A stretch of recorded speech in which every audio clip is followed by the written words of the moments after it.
Hello students, आप सभी का स्वागत है ताप्ती स्टडी क्लासेस चैनल पे। तो कक्षा 12वीं हिंदी विषय के सभी प्रश्नों के उत्तर आज के इस वीडियो में हम देखेंगे।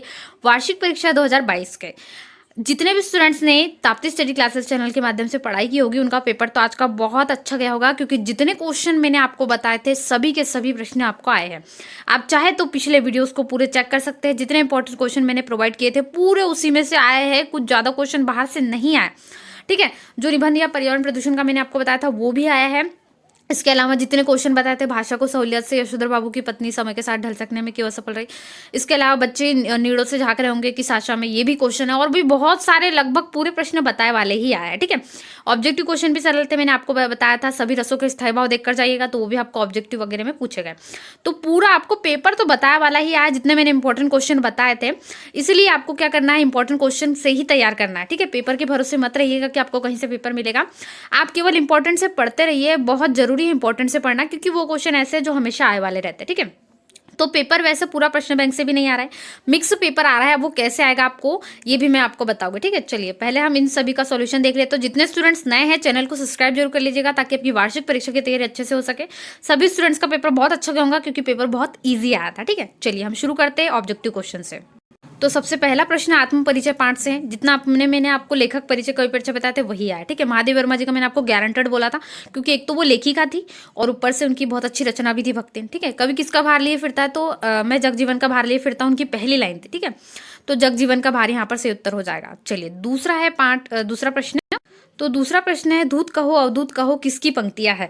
तो ये यहाँ पर किसकी पंक्तियां है, तुलसीदास जी की। ठीक है, दूत कहो अवधूत कहो, तो यहाँ पर आपको उत्तर लिख देना है। चलिए इसके बाद है बाजार कब जाना चाहिए। बाजार दर्शन से मैंने आपको बताया था एक गद्यांश जरूर करके जाइए, परचेसिंग पावर वाले, तो उसी में से आया है एक गद्यांश। तो आपको ज्यादा कुछ नहीं करना था, लेखक का नाम आपको याद रहा होगा, जैनेन्द्र कुमार है। और पहलवान के ढोलक से मैंने आपको बताया था एक गद्यांश वहां से भी और भक्तिन से भी, तो तीन में से दो गद्यांश तो आए ही है। तो आपने उनके नाम लिख दोगे, फणीश्वरनाथ रेणु एक में आ रहा था। ठीक है, लेखक का नाम और पाठ का नाम पहलवान के ढोलक, तो एक नंबर तो आपको वैसे ही मिल जाएगा।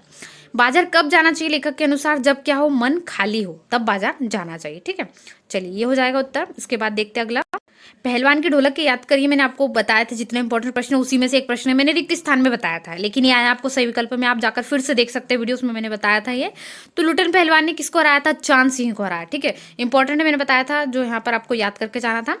और अगला क्वेश्चन है, तो अगला क्वेश्चन है, जूझ पाठ के लेखक है। मैंने बताया था आपको सभी पाठों के लेखक याद करके जाइए। मनोज श्याम जोशी है, सिल्वर वेडिंग के है। ठीक है, ऐसे ही और भी पाठों के आपको याद रखना था। तो जूझ पाठ के लेखक आपका आंसर आ जाएगा आनंद यादव।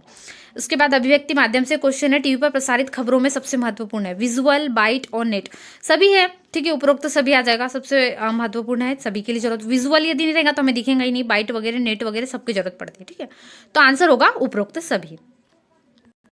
चलिए क्वेश्चन नंबर 2, प्रश्न क्रमांक 2 हम देख लेते हैं। इसमें बच्चे किस बात की आशा में झांक रहे होंगे, प्रत्याशा में होंगे। ठीक है बच्चे, यहाँ से एक क्वेश्चन जो मैंने बताया था वो भी आया है, तो सही उत्तर यहाँ पर प्रत्याशा आपने यदि लगाया है तो एकदम करेक्ट आंसर है। ठीक है, प्रत्याशा में हो गए। भक्तिन का वास्तविक नाम क्या था, लक्ष्मी, लेकिन नाम की विपरीत थी, तो ये भी इंपॉर्टेंट क्वेश्चन था। लक्ष्मी तो आपका सरल ही गया होगा। सोनलेकर ये आनंदा पाठ से है, मराठी के अध्यापक थे। ये मैंने आपको ऑब्जेक्टिव क्वेश्चन भी बताया, जल्दी से जाकर पुराने वीडियो देखिए, उसमें मैंने सिल्वर वेडिंग और जूझ के ऑब्जेक्टिव बताया था, उसमें ये क्वेश्चन भी था। ठीक है, नाटक में पात्रों की संख्या बहुत अधिक होती है, अंतर नाटक एकांकी मैंने आपको बोला था। महाकाव्य खंडकाव्य में अंतर बताया था। वीरस का स्थायी भाव क्या होता है, उत्साह। रौद्र का होता है क्रोध, तो उत्साह आपका सही उत्तर होगा। जिन छंदों में मात्राओं की गणना की जाती है वे मात्रिक छंद कहलाते हैं। मात्रिक वार्णिक छंद की परिभाषा बिल्कुल ऐसी ही होती है। नभ का अर्थ क्या होता है, आकाश। ठीक है, तो यहाँ पर नभ का अर्थ, नभ की तुलना जो है मैंने वो क्वेश्चन बताया था, तो उसी में से ही आया क्वेश्चन। ठीक है, चलिए सही जोड़ी भी देख लेते हैं। सही जोड़ी भी बहुत सरल आई है, मैंने आपको बोला था कि पाठों के नाम भी पढ़ के जाना है आपको। ठीक है, बात की चूड़ी मर जाना यानी क्या है, बात का प्रभावहीन हो जाना, ये मिलान हो जाएगा पहला से। अवधूत शीरीष के फूल को यहाँ पर अवधूत कहा गया है। ठीक है, कालजयी जो शीरीष है वो। सिल्वर वेडिंग यशोधर बाबू इसके मुख्य पात्र है। ठीक है, सिल्वर वेडिंग का। कहानी का केंद्रीय बिंदु क्या होता है, कथानक होता है, आपका अ नंबर का मिलान हो जाएगा। चौपाई छंद में 16 मात्रा होती है। सही जोड़ी तो बहुत ही सरल है, संस्कृत के मूल शब्द तत्सम होते हैं। ठीक है, आपने बना ली होगी, बहुत अच्छी बनी होंगी आपकी सही जोड़ी। चलिए अगला प्रश्न देख लेते हैं। अगला प्रश्न है, एक वाक्य में उत्तर दीजिए। बहुत सरल प्रश्न है, इसमें भी ज्यादा कुछ कठिन तो है नहीं। उषा का जादू कब टूटता है, जब सूर्योदय हो जाता है। ये सारी बातें कब की है, सूर्योदय की पहले की हो रही थी। ठीक है, तो सूर्योदय जैसे ही हुआ उषा का जादू टूट गया। और लुटन सिंह के कितने पुत्र थे, तो 2 पुत्र थे, दोनों को उसने पहलवानी सिखाई थी। सिंधु सभ्यता का सबसे बड़ा नगर हड़प्पा नगर था। आमतौर पर रेडियो नाटक की अवधि कितनी होनी चाहिए, तो 15 से 30 मिनट तक की इसकी अवधि होती है। ठीक है, चलिए इसके बाद है, शब्द गुण कितने प्रकार के होते हैं, तो 3, जो ओज गुण वगैरह होते हैं। ठीक है, दूसरा घर कर लेना मुहावरे का क्या अर्थ है? अलग हो जाना। भक्तिन पाठ से है ये मुहावरा। और क्रिया विशेषण की परिभाषा, क्रिया की विशेषता बताने वाले शब्द क्या कहलाते हैं? क्रिया विशेषण कहलाते हैं। तो इसको आप पूरा लिखेंगे, क्रिया की विशेषता बतलाने वाले शब्द क्या कहलाते हैं? क्रिया विशेषण कहलाते हैं। ठीक है, चलिए अगला प्रश्न देख लेते हैं। अगला प्रश्न है प्रश्न क्रमांक 5, निम्नलिखित कथनों में से सत्य असत्य का चयन कीजिए। परचेसिंग पावर का अर्थ क्रय शक्ति, बिल्कुल करेक्ट है। जितनी परचेसिंग पावर जिसकी ज्यादा होगी बाजार में वो उतनी ज्यादा खरीद सामान सकता है। शिरीष का फूल संस्कृत साहित्य में नहीं बहुत कठोर नहीं बहुत कोमल माना जाता है, तो ये असत्य हो जाएगा। राखलदास बनर्जी 1922 में मोहनजोदड़ो गए, बिल्कुल करेक्ट है। कहानी का नाट्य रूपांतरण असंभव नहीं, कहानी का नाटक रूपांतरण तो कर सकते हैं, कहानी से तो नाटक बन जाती, तो ये असत्य हो जाएगा। करुण रस का स्थान नहीं, श्रृंगार का होता है। ठीक है, तो ये भी असत्य है। मैंने आपको एक चीज बार बार कही थी, रसों के सभी स्थायी भाव पढ़ के जाइएगा। ठीक है, प्रिया बहुत बातूनी है, मैं बातूनी शब्द क्रिया विशेषण है, नहीं क्रिया की विशेषता बताने वाले, यहाँ तो कोई क्रिया ही नहीं हो रही है तो उसकी विशेषता वो नहीं बता रहे, तो ये भी असत्य है। ठीक है, चलिए आगे देखते हैं। देखिए क्वेश्चन तो बहुत बढ़िया आए थे। आपने यदि बच्चे की साक्षा में नीड़ों से झांक रहे होंगे नहीं करा होगा तो भाषा की सहूलियत, तो मैंने हर क्वेश्चन में आपको बार बार बताया था ये क्वेश्चन, ये तो करा ही होगा आपने। ठीक है, इसके अलावा उषा कविता में नभ की भोर की तुलना किससे की गई याद कीजिए, मैंने आपको बताया था उषा पाठ से ये क्वेश्चन बन सकता है। ठीक है, तो ये क्वेश्चन भी बताया था। भक्तिन के आ जाने से महादेवी अधिक देहाती क्यों हो गई, ये भी वेरी इंपॉर्टेंट मैंने आपको बताया था। तो जितने मैंने क्वेश्चन बताया उतने तो लगभग आए ही है, तो आपका पेपर अच्छा गया होगा। एक क्वेश्चन याद कीजिए, मैंने आपको बार बार टिक करवाया था, ढोलक की आवाज का पूरे गांव पर क्या असर होता था, वेरी वेरी इंपॉर्टेंट था। ठीक है, और ये इसलिए भी इंपॉर्टेंट था क्योंकि ये क्वेश्चन आपको पिछले बार भी आ चुका है या कुछ प्रीवियस ईयर के पेपर में आ गया, या शिरीष को कालजय दूध क्यों दिए, दोनों क्वेश्चन मैंने करवाया था। ठीक है, इसके बाद अगले प्रश्नों देखिए, ये तो ऐसा क्वेश्चन था जो मैंने आपको बताया था, और यहाँ पर ये क्वेश्चन इतना इंपॉर्टेंट था क्योंकि मैं आपको हाफ ईयरली में बताया था मैंने आपको, और उस टाइम भी बहुत इंपॉर्टेंट था और अभी भी है। उसके अलावा ये भी बताया था मैंने कि कवि ने लेखक की कैसे मतलब बदलाव आया वो, और समाचार लेखन में यहाँ पर हमने स्तंभ लेखन वगैरह देखे थे, तो वो भी आप इसमें लिख सकते थे। ठीक है, और ध्यान रखने योग्य बातें ये हमने नहीं देखा था, वैसे बाकी सारे क्वेश्चन तो हम कर चुके थे। रसों में आपको करुण रस आया है, उसकी परिभाषा, ये सोटा छंद, अभिधा शब्द शक्ति मैंने आपको बताया था, याद करिएगा जो सुबह वीडियो था उसमें सारे अभिधा शब्द शक्ति यहाँ पर बताया था। मुहावरे लोकोक्ति में अंतरण, महाकाव्य खंडकाव्य में अंतर भी बताए थे।